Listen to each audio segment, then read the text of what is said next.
What is up, my WAP movie realists? Once again, I am Matt, and we're back this time for another reaction in a different way because I'm reacting to all the news from D23 last night, from your X-Men cast to your Percy Jackson. You're going to get trailer reactions within this, and then maybe I'll cut them and separate them. But I have each trailer saved to pull up, and we can go over them each after that. Full disclosure, I have watched them already.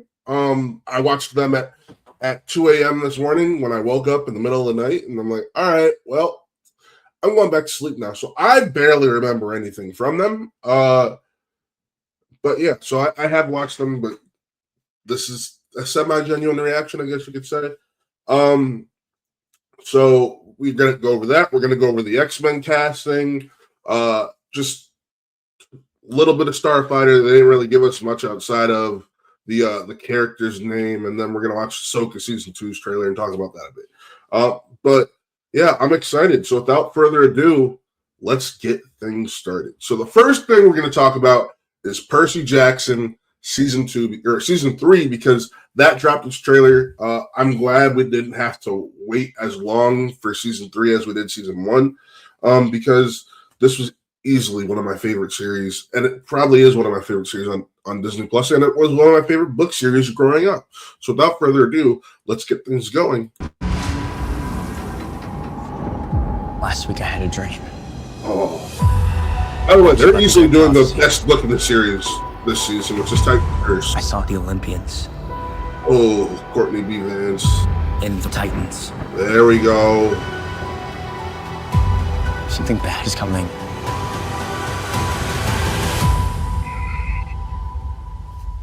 Do you ever get used to all this? Nico!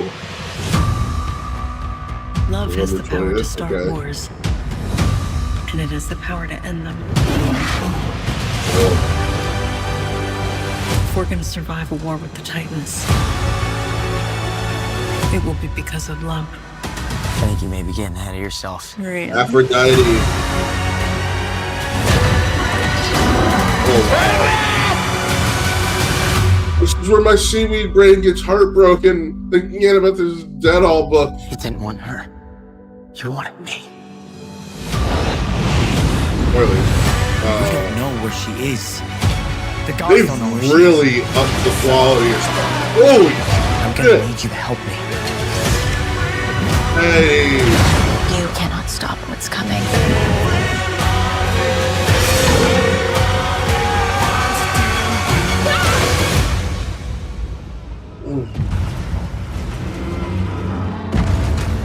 Hey, yo! Choice between me and Olympus. Whoa! You'd burn it to the ground. That man is a man in This is how love. quests normally go. Victor, you don't care. Zero fucks. Pretty much. Percy's on his John Wick warpath, and I love it. All right. Percy's on his John Wick warpath, and I'm here for it. I mean, I absolutely love this book. It is the first time we really get to see Percy confront his emotions about Annabeth. And Walter Scobell's just such an amazing young talent. I can't wait to dive into that more.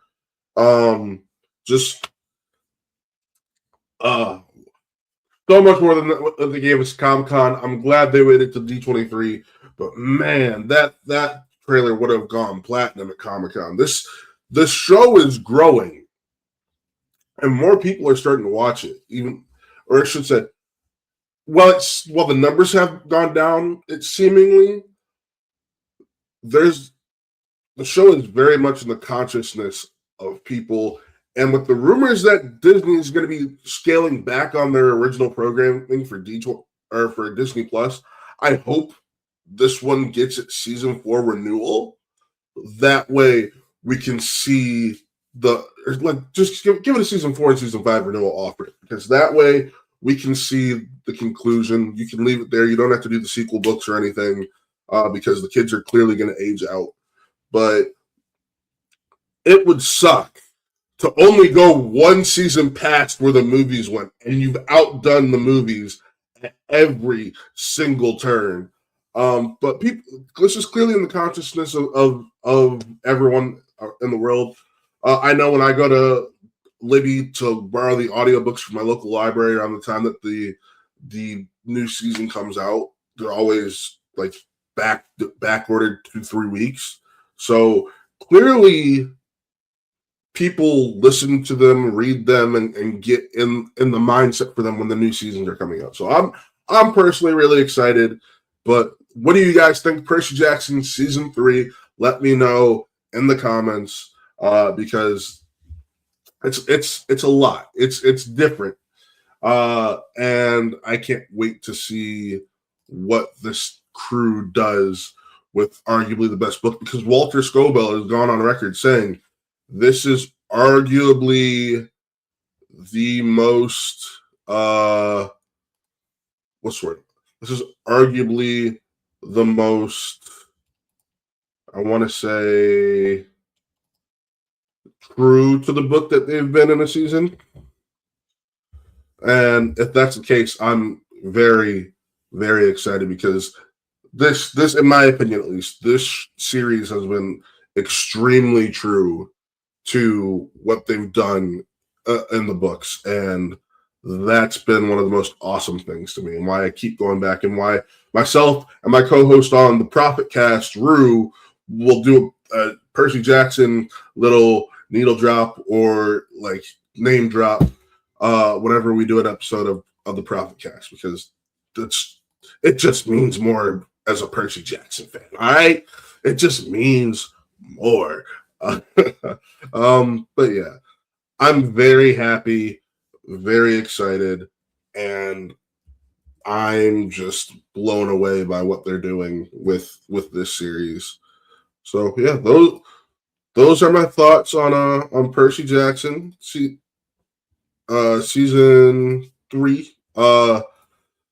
It is without a doubt going to be a fun ride, and I'm here for it. Like, absolutely going to be here for it, because this just looked incredible, and I really, I can't wait, man. I really can't. I know that sounds stupid, but November 20th, I'm going to be, a book nerd, is growing up on this and Harry Potter. I'm going to be eating for like a 2-month period there, because I'm going to get all of November with Percy Jackson. Then I'm going to get from Christmas till probably February with Harry Potter. Like, what a time to be alive for us early 2000s book geeks. Like, who has it better than us? That's what I want to know. Who has it better than us? The answer is nobody. Nobody. So that is my thoughts on all of that, and I'm uber excited just to dive into that more and live in that world again, and all that fun that comes along with being a Percy Jackson fan. So those are my thoughts on that. But what do you guys think? Let me know. And yeah, that's so let's move on. All right. So moving on, we have our Ahsoka season 2 trailer, which dropped earlier today. Or I should say last night at D23, not earlier today. So let's pull that up, shall we? And tell me, Ahsoka. Oh, What troubles you? hey, you're bringing back Ariana Greenblatt, and we're getting. Seemingly confirming we're going to be more flashback heavy in this season. I'm always walking by your side. Citizens of the glorious empire, I have returned. I took an oath to protect the empire.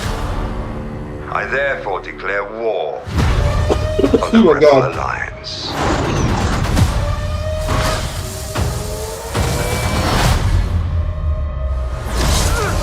Oh, not the mirror and witches. Vision. What did you see? More and more danger than I thought. Balin claimed to have knowledge of a power, Oh, there's Balin. one that could end wars. Zeb and Ezra! Long time ago, I walked away from the Jedi. This is your trial, Ahsoka. Take your time to decide. Be a Queen! Jedi. Or not. Yeah. Ooh, none of that Grey Jedi bullshit. Hell yeah, Anakin, lay down the law. Hell yeah. All right. Ahsoka has easily been tied to one of my favorite Star Wars stories, actually arguably my favorite Star Wars story ever in Star Wars Rebels. Ahsoka, essentially, in my opinion, is Star Wars Rebels Season 5 and Season 6, because that is how interconnected those two series are. The only difference is with Ahsoka, we get flashbacks to her time with Anakin. Otherwise, it's just Rebels, because she was very integral to 2 seasons of Star Wars Rebels. So, with that being said, to me, it's just a Rebels continuation. And this season just, nails that point home to me, at least. And I can't wait. I need more. Like, that's just me. So yeah, I mean, I don't know what else to say really. Like, I'm excited, and this looks like an absolute dream. It's everything I could want the series to be, and I'm absolutely ready to just be excited about Star Wars again. Because let's be honest, me and a lot of others have not been able to be excited about Star Wars. And they're talking about someone who has so many Star Wars prop replicas from helmets, and more, that it's like, damn, I should be excited about Star Wars, and I'm not, and that hurts because I absolutely want that. It is exciting. So it shouldn't take just me revisiting this story and these characters to be as excited as I want to be for Star Wars, because like I was semi excited for Mandalorian and Grogu, but I knew what it was from the jump, and that was, hey, this is going to be 4 episodes of the TV show put together in a 2-hour movie, and I was ready. Were there cool emotional moments and cool moments in general? Yeah, but like, you took what should have been season 4 of the series and you condensed it to that, and it suffered for it. So I really don't know where to go, where they're going with it. I hope that this and Starfighter both do well, because like, it's D23. It's where you announce more Star Wars news, right? And granted, I do know Celebration is next April, so they might be waiting. But I figured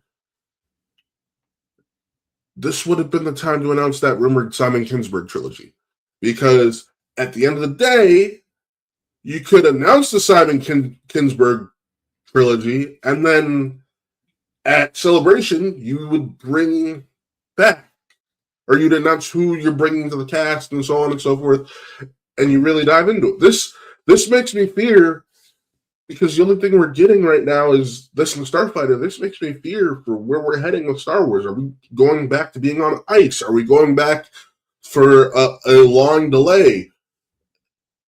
I really don't know. And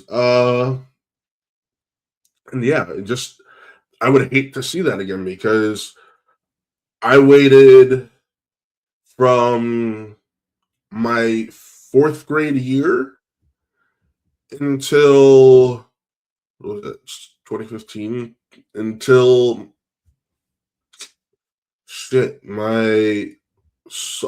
I just turned 21. So that was, because the announcement came out in 2013 that they were going to, or 2012, 2013, Lucasfilm was being bought by Disney, and then we got Force Awakens in December of 2015, right after I turned 21.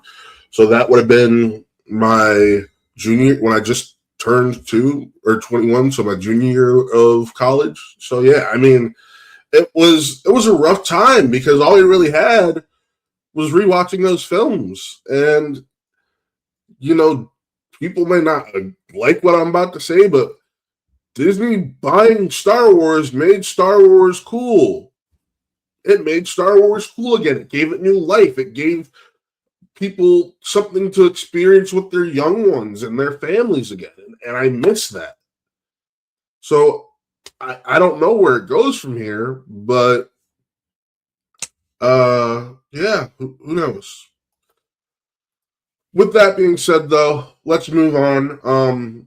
The other Star Wars news that we got is we got some Starfighter news, and they confirmed Ryan Gosling's character's name, Cade Oberon, and gave us a little peek of the symbol of his character, and that was really it. There wasn't anything exactly special. There wasn't any peek as far as it was reported or anything. So I don't know. We'll hopefully see something about that soon because the movie comes out in May. Like, you're 9 months out.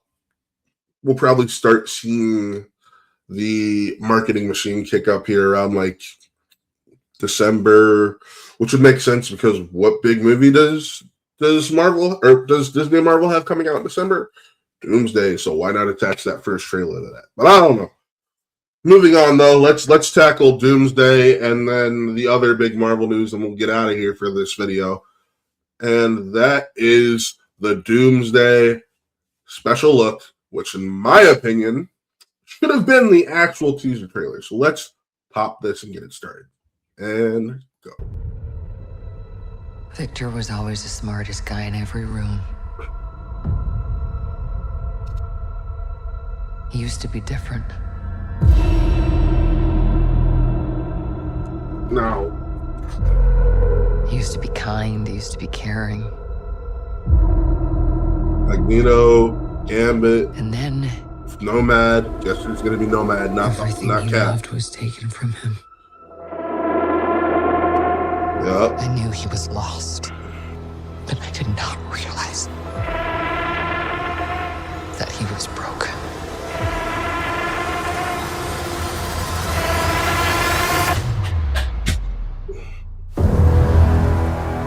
Okay. Victor, did you do this? All of you have lived stolen lives. But now you must give them back.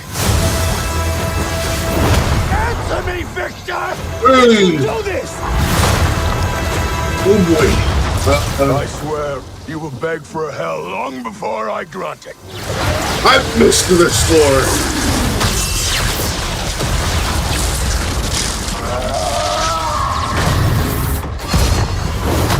God damn. Answers to me.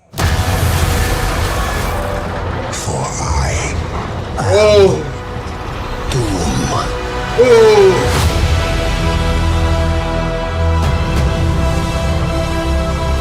Oh, yeah.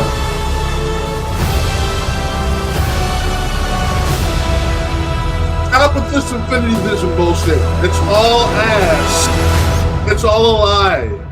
It is all BS, lie. Nobody needs to see this in Infinity Vision because Infinity Vision is just high formatting for a theater. So your XDs, your RPX, everything that is IMAX, that is an IMAX knockoff, is going to be labeled as Infinity Vision. Don't fall for that BS. They're just trying to give the other premium ticket options another name to try to bump up their ticket sales. And so don't fall for the Infinity Vision BS. That point being aside, This should have been the teaser trailer. It is the first time, period, that I can feel the stakes of Doom. That piddly piece of shit that I admittedly was not a fan of that came out 3 weeks ago, that was disappointing. Like, let me just show off all the characters. You did the same thing here, but you actually made the audience feel the stakes. And you gave us a crumb of why and what is causing his actions. So you fucked up, Marvel. You fucked up. Granted, I know you got your ticket sales, and that's what you care about. But you could have been so much more. You could have done so much better. And what sucked is literal days later, because this is that trailer that they showed at Comic-Con. So literal days later, you showed this at Comic-Con to those folks. And like, you could have just blitzed those trailers and nobody else would have said anything, because you're like, oh, cool.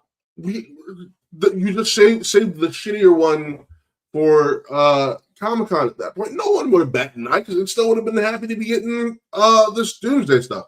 But the actual good one, you waited on, and you held till D23. So now here, I'll give you props. You've caught up with Dune, because Dune gave us 2 trailers before you gave us a single one, and now you dropped 2 essentially back to back. First one was shit. This one's a banger and actually making people feel the stakes, like me, who were very like about it of Dune. So hey, good for you. Good for you. You might actually come out on top, because your ticket sales have pushed Dune to actually, hey, we're going to start releasing more of our tickets to every IMAX screen, because theater owners don't know which one to show more of that day. So Dune needs its IMAX ticket sales to perform. That way, theater owners will be like, oh no, we really got a Barbenheimer on our hands, and give theaters more of an evenly split or slightly shifting one over the other of those screens. Because I'll be honest, come December 17th and 18th, do not, and I mean do not, expect to be able to watch anything else in theaters. I can't remember if the new Jumanji moved to after Doomsday. I think it did. I think it moved to Christmas. If it didn't move, do not expect to be able to watch the new Jumanji. Do not be able to expect to watch whatever has been coming in theaters in the weeks prior. That entire weekend, your choices will be Dune Part 3 or Avengers Doomsday. I am willing to bet money on it. Outside of like those early shows on the weekend where you get some younger families and all that, you ain't going to be able to see nothing else. I've already seen some theaters out here doing 36 hours or selling tickets for 36 hours straight of Doomsday. So like, what does that tell you? What does that tell you?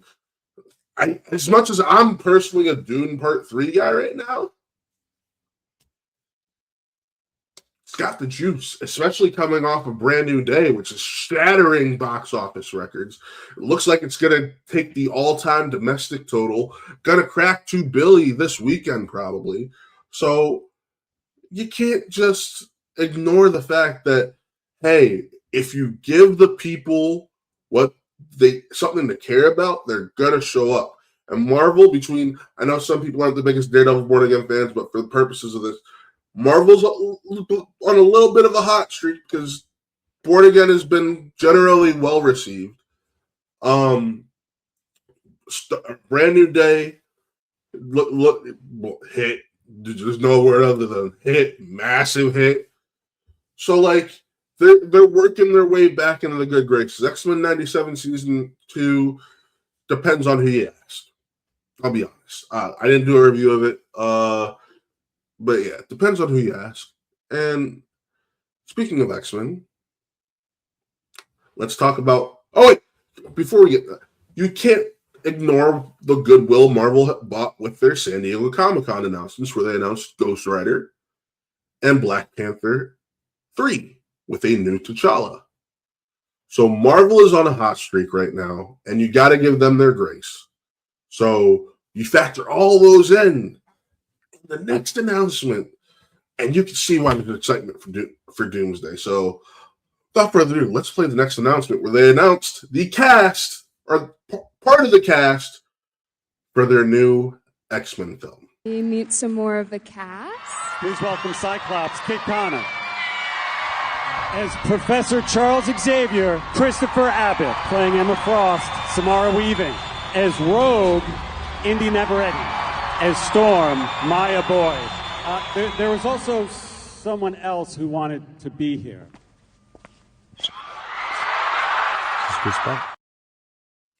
That is right. You got a good portion of your cast for X-Men right there. No Beast. I wonder why. We'll talk about that in a second. But listen, the biggest shock to me and the happiest shock for me is Indy Navarrete as Rogue. When I first heard that she was meeting for X-Men months ago, I was hoping Rogue would be the character because she's just got that look, and I could, especially after seeing Obsession and the years I've watched Superman and Lois, I'd love to see her take on that Southern twang and just like she just seems like she would knock that out the park. So I'm excited for her as Rogue. Glad it wasn't Mystique. I was like she's talking Mystique, which tells me it probably is not Mystique, and I thought she probably wasn't going to be in it. So yeah, that is just one of the things. But like Maya Boyd as Storm, I'm not very familiar with her work. I am excited to see her. I was all on the Jamie Lawson train, but I'm still gonna give this young woman a chance and see where we can go. I've been on the Kit Connor train. I've been on the Samara Weaving train. The character that Adam Driver is announced to play was Nathaniel Milbury. Now, for people who don't know, I'm just gonna spoiler alert right here. Nathaniel Milbury is one of the known aliases for Mr. Sinister, whose real name is Nathaniel Essex. So don't be shocked when that happens. But like my biggest issue with this cast, and I don't know, I have a list of actors that I have on the Matt Smith list. And why do I call that the Matt Smith list? Because I don't like Matt Smith as an actor. I think he does bad projects and he brings down a lot of the projects that he's in. And yeah, it's just one of those things where I don't like I don't like his acting. I think the only performance of his I've actually enjoyed was One Night in Soho. So like to be on this list, you have to be someone I really do not understand where the love for you comes from. And Christopher Abbott is on that list. I'm not a Christopher Abbott fan. Like Wolfman was meh. I'm trying to think of what else that he's done recently. I know he was in Poor Things, and like he didn't give me enough to latch onto for that. I never saw like he sucked in Kraven the Hunter. He does a lot of smaller stuff, but everything that's major that I've seen him in, I haven't liked them. I really, even Vox Lux, First Man, just smaller stuff, smaller roles in those, but I just haven't liked them. I don't know what it is because I want to like the guy, but we all know about the Samara Weaving. I've touched on that before on other shows, and I'm excited for Samara Weaving, like a picture-perfect casting. Listen, Adam Driver must have really missed that good money and the steady Disney paycheck because everything he's done outside of the Star Wars movies have ate shit. Oh wait, and Black Klansman. Excuse me, Black Klansman did well for him, but most everything else for him ate shit. Kit Connor, I've been a fan of that young man since Rocket Man, where he played the tween version of Elton John. He's the one who starts off singing Saturday Night's All Right Fighting, and cool, you got me, kid. We're good. And Sadie Sink. I do wish we got more of the cast. We know why we haven't got more of the cast, and that's because, you know, certain people may have dropped out of the role last minute, which then has to change your whole cast configuration, because there are reports of Kaylee Spaney as Rogue for the longest, and then once you reportedly lost, why am I forgetting Reggie 2 from Riverdale's name?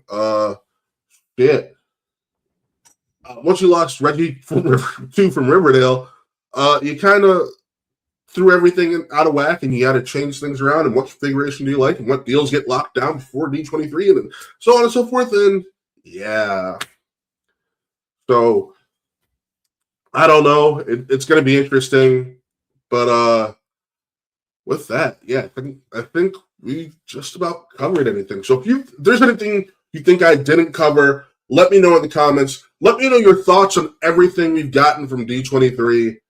And yeah, thank you guys all for tuning. Oh, I can't go without saying Princess Diaries 3. We did it, baby! That was one of the first announcements up top in Coco 2, but I primarily covered the geek news, that the biggest pop culture news that everyone cares about. So I do want to give shout outs to those films and sequels, because I'm excited to see both of them.